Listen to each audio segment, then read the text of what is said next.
सर्वमङ्गलमाङ्गल्ये शिवे सर्वार्थसाधिके शरण्ये त्र्यम्बके गौरी नारायणी नमोऽस्तु ते।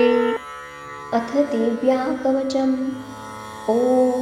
अस्य श्रीचण्डीकवचस्य ब्रह्मा ऋषिः अनुष्टुप् चामुण्डा देवता अङ्गन्यासोक्तमातरो बीजं दिग्बन्धदेवतास्तत्त्वं श्रीजगदम्बा प्रीत्यर्थे सप्तशतीपाठाङ्गत्वेन जपे विनियोगः। ॐ नमश्चण्डिकायै। मार्कण्डेय उवाच। ॐ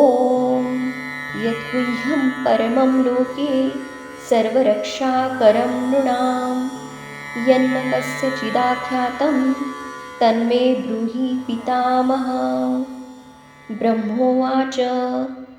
अस्ति गुह्यतं विप्रसर्वभूतोपकारकं देव्यास्तु कवचं पुण्यं तच्छृणुष्व महामुने। प्रथमं शैलपुत्री च द्वितीयं ब्रह्मचारिणी तृतीयं चन्द्रघण्टेति कूष्माण्डेति चतुर्थकं पञ्चमं स्कन्दमातेति षष्ठं कात्यायनीति च सप्तमं कालरात्रीति महागौरीति चाष्टमं नवमं सिद्धिदात्री च नवदुर्गा प्रकीर्तिता। उक्तान्येतानि नामानि ब्रह्मणैव महात्मना।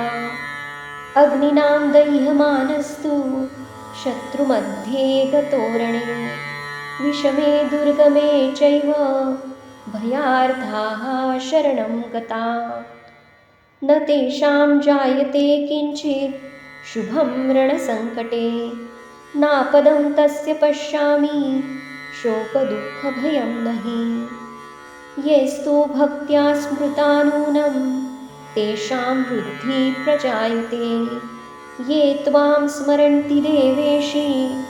रक्षसे तान् संशयाः। प्रेतसंस्था तु चामुण्डा वाराही महिषासना ऐन्द्री गजं समारूढा वैष्णवी गरुडासना माहेश्वरी वृषारूढा कौमारी शिखिवाहना लक्ष्मी पद्मासना देवी पद्महस्ता हरिप्रिया श्वेतरूपधरा देवी ईश्वरी वृषवाहना ब्राह्मी हंससमारूढा सर्वाभरणभूषिता इत्येता मातरः सर्वा सर्वयोगसमन्विता नानाभरणशोभाढ्या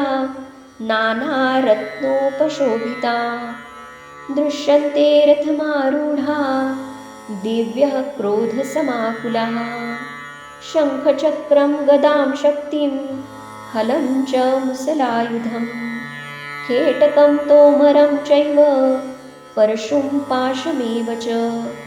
कुन्तायुधं त्रिशूलं च शारङ्गमायुधमुत्तमम् दैत्यानां देहनाशाय भक्तानामभयाय च धारयन्त्यायुधानित्थं देवानां च हिताय वै। नमस्तेस्तु महारौद्रे महाघोरपराक्रमे महाबले महोत्साहे महाभयविनाशिनी त्राहि मां देवी दुष्प्रेक्षे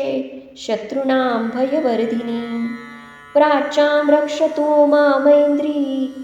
आग्नेयामग्निदेवता दक्षिणेवतु वाराही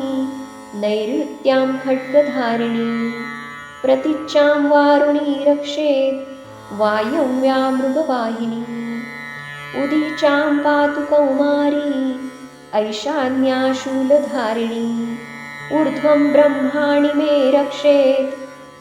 स्तात् वैष्णवी तथा एवं दशदिशो रक्षेत् चामुण्डा शववाहना जया मे जाग्रता पातु विजया पातु पृष्ठतः अजिता वामपार्श्वे तु दक्षिणे चापराजिता शिखामुद्योतिनी रक्षेत् उमा मूर्ध्नि व्यवस्थिता मालाधरी ललाटे च भ्रुवो रक्षेत् यशस्विनी त्रिनेत्रा च भ्रुवोर्मध्ये यमघण्टा च नासिके शङ्खिनी चक्षुषोर्मध्ये श्रोत्रयोद्वारवासिनी कपोलो कालिका रक्षेत् कर्णमूले तु शाङ्करी नासिकायां सुगन्धा च उत्तरोष्टे च चर्चिका अधरे चामृतकला जिह्वायां च सरस्वती दन्तान् रक्षतु कौमारी कण्ठदेशे तु चण्डिका घण्टिकां चित्रघण्टा च महामाया च तालुके कामाक्षी चिबुकं रक्षे वाचं मे सर्वमङ्गला ग्रीवायां भद्रकाली च पृष्ठवंशे धनुर्धरी नीलग्रीवा बहिकण्ठे नलिकां नलकृबरी स्कन्धयोर्खङ्गिनी रक्षेत् बाहू मे वज्रधारिणी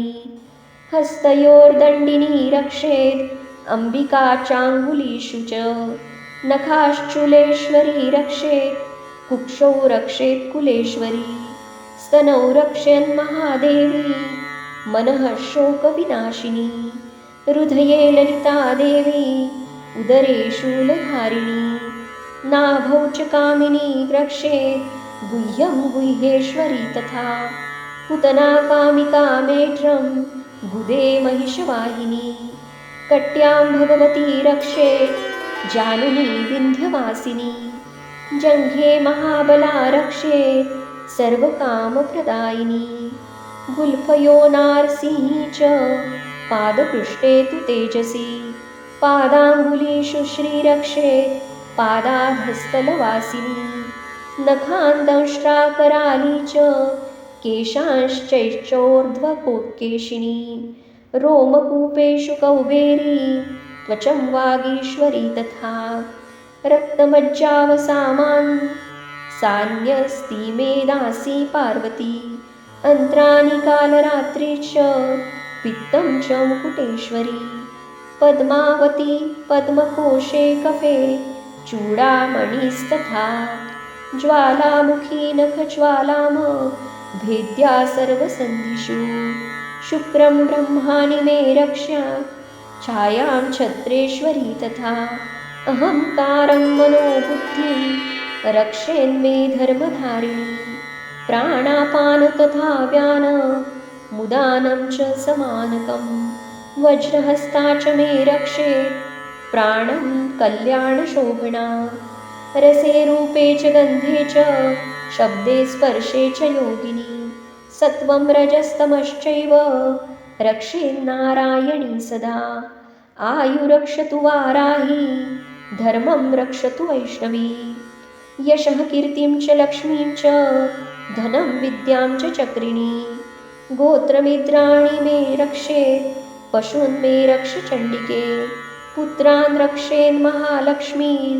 भार्यां रक्षतु भैरवी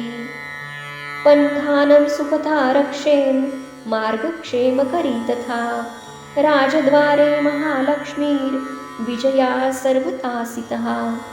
रक्षाहीनं तु यत्स्थानं वर्जितं कवचेन तु तत्सर्वं रक्ष मे देवी जयन्ती पापनाशिनी पदमेकं न गच्छेतु यदिच्छेच्छुभमात्मनः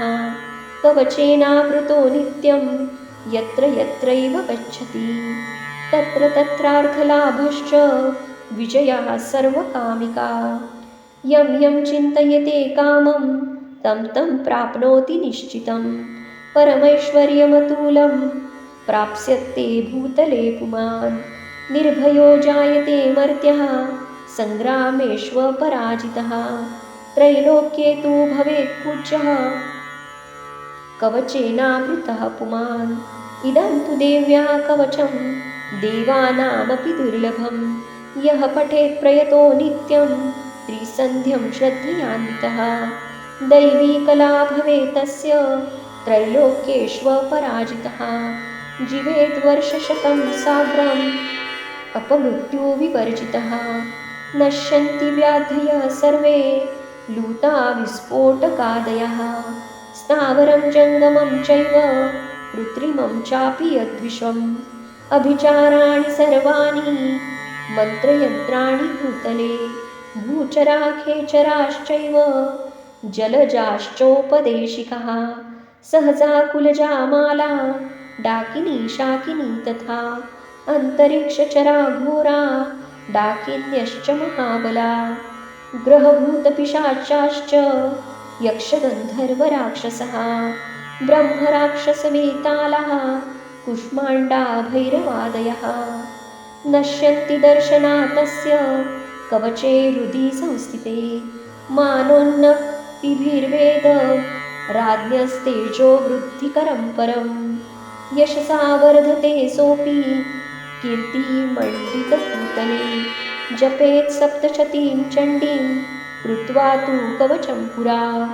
यावत् भूमण्डलं धत्ते सशैलवनकाननं तावत् तिष्ठति मेदिन्यां सन्ततिः पुत्रपौत्रिकी देहान्ते परमं स्थानं यत्सुरैरपि दुर्लभं प्राप्नोति पुरुषो नित्यं महामायाप्रसादतः लभते परमं रूपं शिवेन सह मोदते इति देव्या कवचं सम्पूर्णम्।